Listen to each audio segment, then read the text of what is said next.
Following the explosion of the ship Maine near the port of Havana on the night of February 15, 1898, the United States of America decided to intervene militarily against Spain in the Cuban War of Independence. Through this, the Americans tried to end the Spanish presence in this region, which was a few hundred kilometers from the coast of Florida.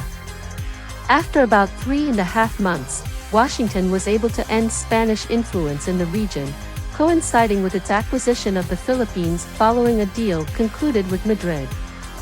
In the midst of this American-Spanish War, the administration of U.S. President William McKinley was shaken by the impact of the spoiled and adulterated meat scandal.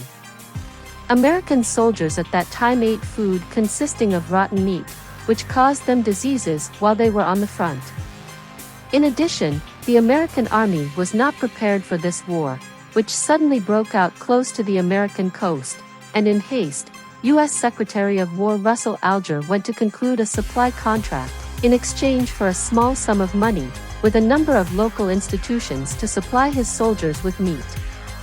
Bovine. During a period in which food control was absent, these institutions took advantage of the contract concluded with Russell Alger, who was known for his support of manufactured materials. Because of this, these institutions deliberately reduced the quality of their products, which were adulterated and violated health standards, in the hope of obtaining more profits.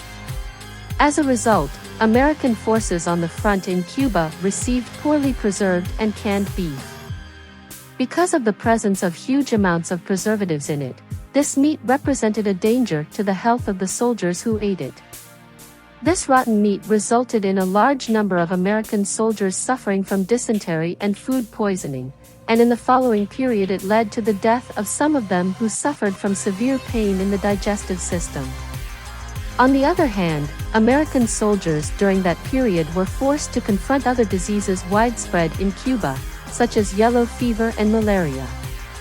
Because of the similarity of the symptoms of these two diseases to those of food poisoning, American experts did not realize the reality of spoiled meat from the beginning.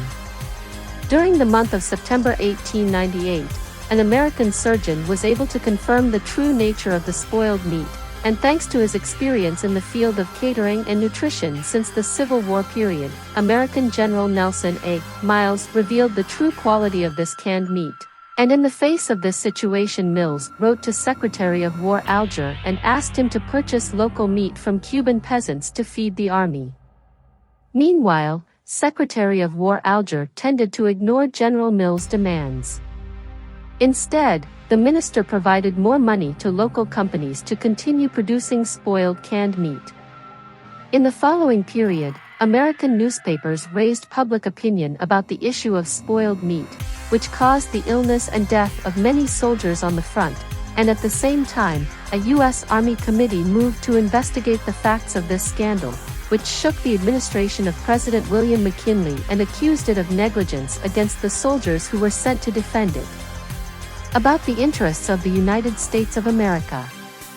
Investigations resulted in the arrest and dismissal of many of the military personnel involved in the spoiled meat case, and to alleviate popular anger toward his government, President William McKinley forced Secretary of War Russell Alger to resign in early August 1899. Thanks for listening, and stay tuned for upcoming episodes from Historical Stories series by Economipedia Podcast.